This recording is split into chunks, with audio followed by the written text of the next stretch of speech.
I guess you could say you never saw this coming. Persona 5, the RPG sensation and quite possibly my favorite game of all time, next to Mario Galaxy of course. The Persona franchise is one that has been around since the mid-90s, aka 2006.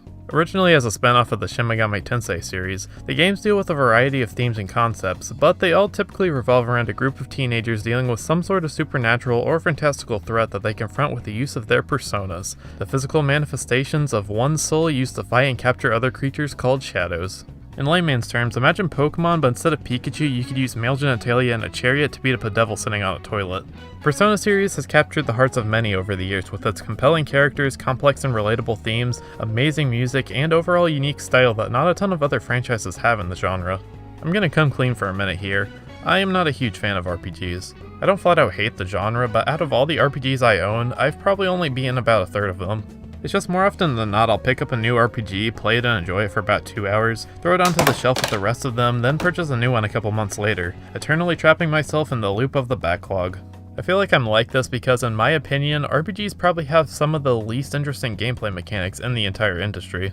Now obviously I'm not talking about every form of RPG here, but for the more traditional ones, gameplay typically revolves around you walking into a large area, getting interrupted by random encounters constantly, only for you to reach a story segment or boss that lasts 30 minutes and afterwards prompts you to repeat the same process all over again for 200 hours. Like, Pokemon's fine and all, but considering the game's structure and gameplay has been the exact same, get all the gym badges and become the champion setup since the original Game Boy titles in 1996, then yeah, it's pretty understandable why I'm not chomping at the bit to try out the latest titles. Alongside that, static menus and text boxes are also a bit of an issue I have with the genre.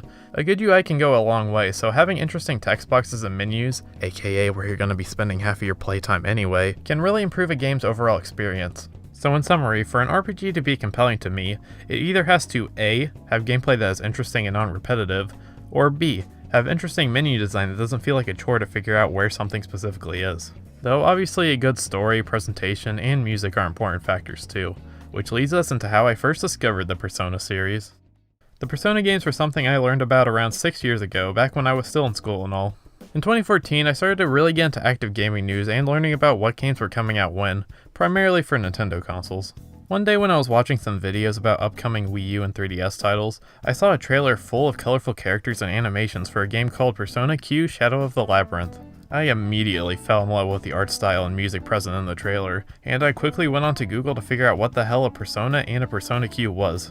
It was from that moment on that I decided sex was no longer a priority in life because I became infatuated by this series and desperately had to try it out, leading us to one little game on the PlayStation 2. Persona 4 was my first foray into this wonderful franchise, and man was I and the rest of the internet obsessed with this game for a little while.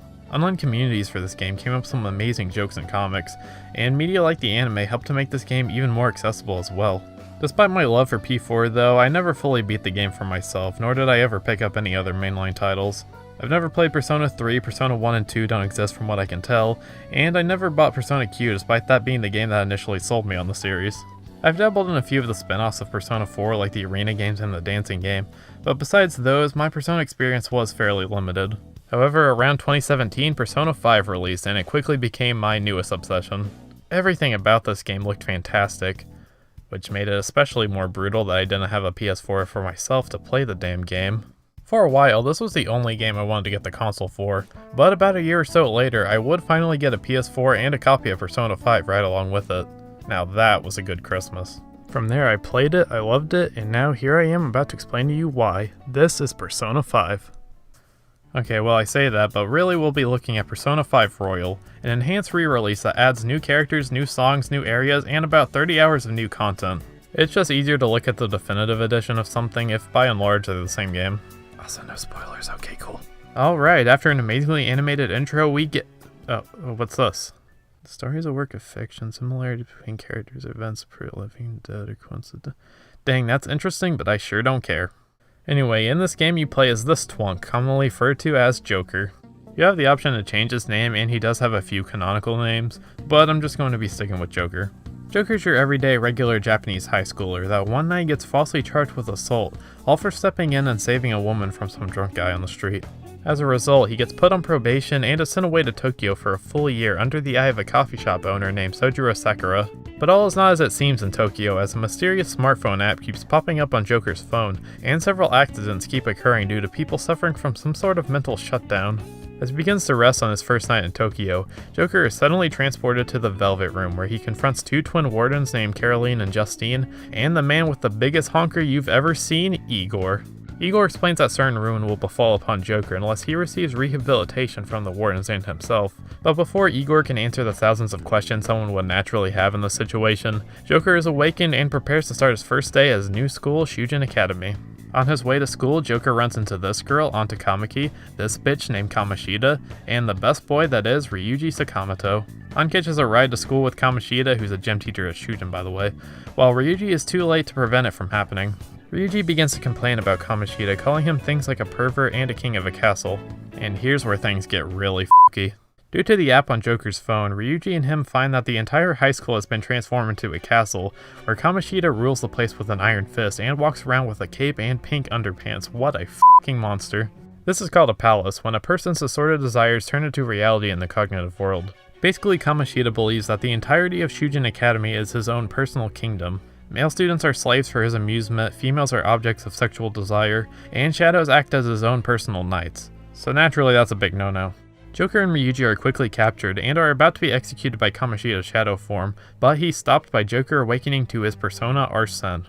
From there, the two try to escape from the castle and run into a mysterious cat-like creature named Morgana, who assists the two in escaping the cognitive world. And from there, your goal is to essentially take down the crooked individuals of society by breaking into their respective palaces, giving them an ass whooping, and forcing them to admit to their crimes by taking their personal treasures and changing their hearts, all while gaining new party members, strengthening your personas, and forming and developing the legend of the Phantom Thieves, while also trying to stay under the radar as a regular Japanese high school kid. I'm generalizing the story immensely here, mostly due to P5 being an incredibly story-intensive game, but despite how complicated it may sound, it is fairly easy to digest. Stop the bad people from doing the bad things by breaking into their minds, recruiting some friends to your cause, and stealing the treasure within the depths of their corrupted soul. It's a story that deals with a lot of complex themes such as justice and injustice, free will, true natures, and of course, living in a society. And it balances and handles all of them very well across its lengthy playtime.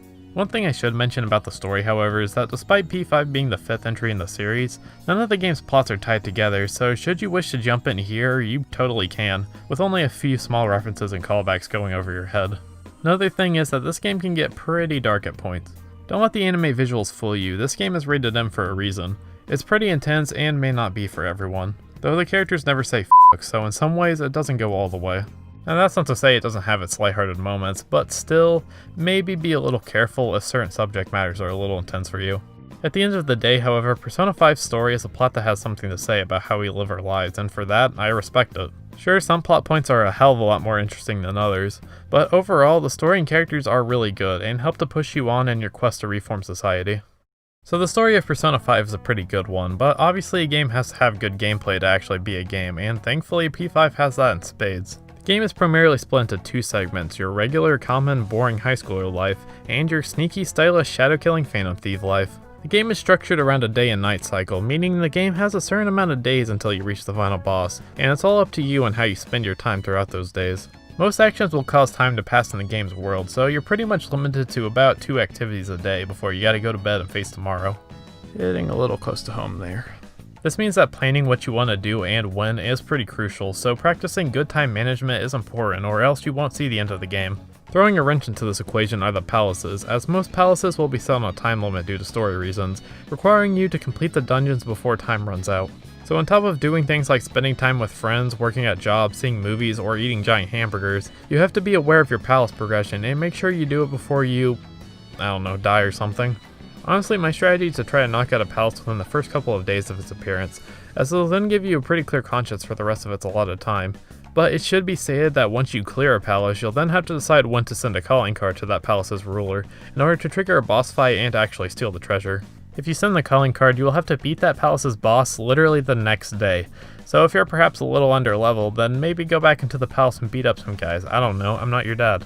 Even then, my advice still stands, just try to knock it out as soon as possible. Now as for the palaces themselves, they're designed from the ground up dungeon-like areas, packed to the brim with enemies, treasures, puzzles, and fights, mostly themed around what that palace is and what the ruler perceives it as. Some of these palace themes include a castle for a king, an art museum for an art thief, and a space station for Burger Jeff Bezos. Despite being different in theming, they all have the same objective: go floor to floor until you reach a route to the treasure and beat the boss. Exploration is a pretty big part of the palaces, but thankfully the game will give you a map of what floor you're on, so looking for goodies or correct passageways is pretty straightforward. However, I am neglecting a pretty big part of the palaces, being the battle system. So remember earlier when I said Persona is sort of like Pokemon? Well, what I meant by that is that every Persona will have a specific set of weaknesses that you can use in order to defeat other ones easily. Weaknesses are defined by what type of elemental attacks are being used, whether through your Persona or your bare hands. The elements are physical, gun, fire, ice, lightning, wind, psychic, nuclear, bless, and curse, though most of those names are different because Japan. I'm not calling lightning Zeo, it's f***ing lightning. All the attacks besides physical and gun are considered spell attacks that will use up your overall SP, which is something that should be monitored well when going through a palace. If you or your party members run out of SP, you're basically useless for fighting, and you'll either have to halt progress on the palace for the day or restore your SP through items. Should you run out of SP, or if you simply feel like giving up on the palace for the day, you can enter these safe rooms in the palaces that serve as a little break from the action to save and the like. They'll also allow you to fast travel back to the palace's entrance, so should you want to leave or walk into this mysterious blue door that I'll get to momentarily, you can. Anyway, back to battling. After hitting an enemy with their said weaknesses, they'll become toppled, thus allowing you to either use an additional turn if there's more than one enemy, or cause a holdup in order to capture, kill, or acquire items and cash from them. Using an additional turn will allow you to better control the flow of the battle, and doing this will become especially useful as you further develop and perfect your craft at murdering shadows. During the additional turn, you can heal, use an item, attack again, or use a baton pass to switch to another party member and keep up the damage.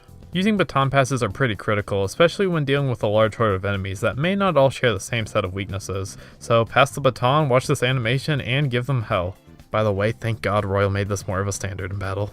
Anyway, in a holdup, one of your options for disposing of shadows is this fancy schmancy animation called an all-out attack, which is a flashy finishing kill type move that differs depending on who toppled the last enemy. By the way, I hope you don't get sick of seeing these because they're unskippable and are one of the more reliable ways of dishing out damage, so get used to seeing Joker tighten his glove, capiche?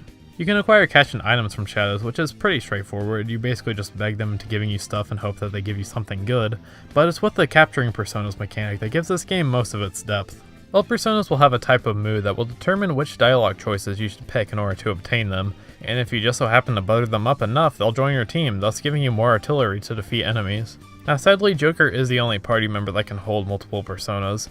Everyone else is just locked to one, typically based around a specific element or type. But capturing enemies is pretty crucial, as once you have them, you can go see Igor in the Velvet Room and fuse two personas together to make a new powerful one. This is essential, as the more personas you capture, the stronger ones you can create, and the easier the game will be as a result. You can pretty much give a persona any skill you want so long as the two you fuse together had said skills to begin with, but in my opinion you should try to give personas a good variety of attacks so you can cover more ground in battle that another party member may not be able to do. Also be wary of personas that are weak to bless and curse skills, as those will leave you more open to insta-kills. Cool? Cool. Throughout the game you'll gain more options for persona fusion, but just make sure you're frequently making new friends so you can sacrifice them to the guillotine and make whatever the hell this is. But in a basic sense, that's the essentials to battling. Of course, team composition is fairly important, but thankfully you don't have to worry about sticking with specific party members throughout the entirety of the game, because members not in battle will still level up regardless, so feel free to experiment if you so choose.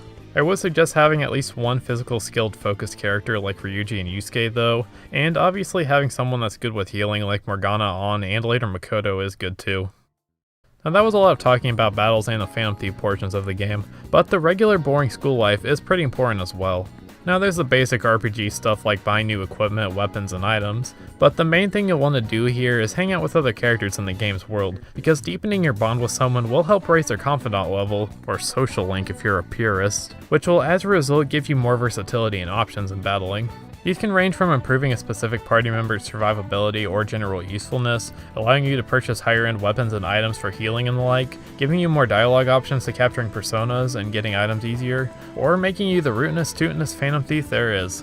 Basically, there are a variety of benefits you can get just by hanging out with people, and although you probably won't be able to max out every confidant in the game on your first playthrough, doing confidants are still important, so whether or not you actually like a character or just want their battle perks, make sure you talk to others.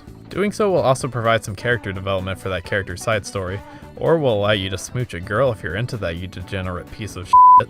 The two biggest downsides to doing confidants are that they won't always rank up if you talk to someone, indicated by dialogue saying if they will or won't deepen, and that some have specific requirements in order to start or complete them.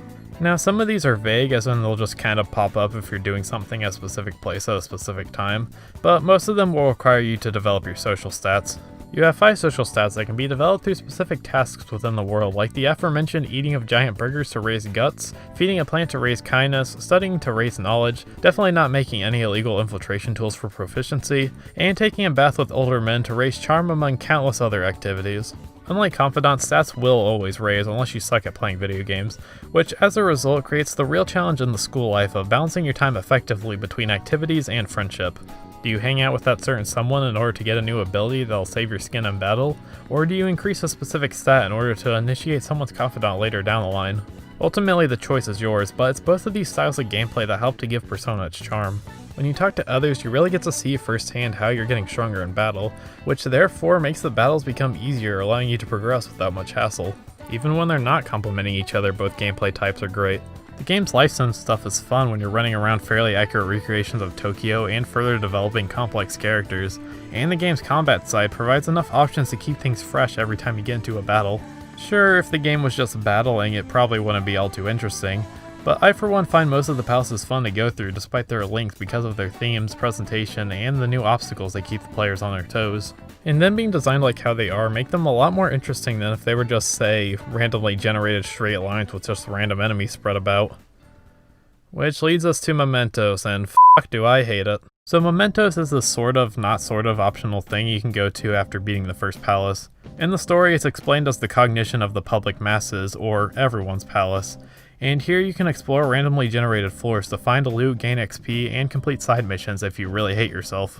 Honestly, Mementos is probably the only real negative I have with Persona 5, as it isn't very interesting to explore, and is pretty much just here to grind for levels. Though thankfully Royal does make it pretty broken due to this here egg boy, so that was pretty nice. Also, your cat turns into a bus here, that's fun. Well, if my several minutes of nonsensical rambling haven't convinced you enough on why I love Persona 5, then the only thing I can suggest you do is to try it out yourself. Persona 5 is a game that inspires and deeply connects with me on so many personal levels that not a lot of other games have done. Its themes and characters are compelling and incredibly likable, its gameplay takes the long and somewhat stale style of turn-based combat and turns into something with loads of depth and options, its life simulator side provides a calming and interactive way to visualize your party's growth, and man, have you even seen this game's presentation? Its user interface and color palette are astonishingly gorgeous to look at, and its soundtrack is so godly that I can't even put into words how good some of the songs are. Persona 5 took an already great franchise and pushed it into such a creative direction that in turn made it into a mainstream phenomenon that will no doubt become a major inspiration for RPGs going forward. Is it completely perfect? Of course not.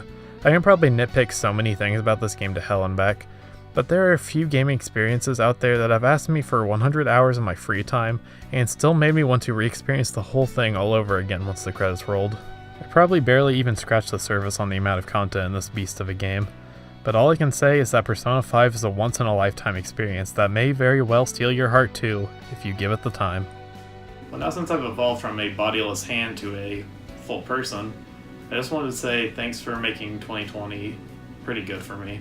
I know this year kind of sucked ass, but it had a lot of highs, had a lot of lows, but I'm really glad you guys were able to make it a highlight for me. I wanted to get back into content creation since I stopped in like junior high, since I started and stopped.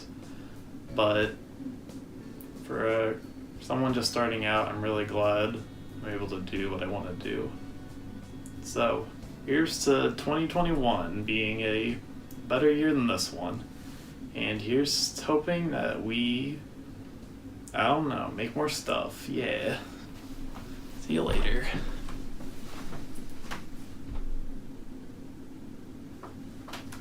Also, Mementos sucks ass.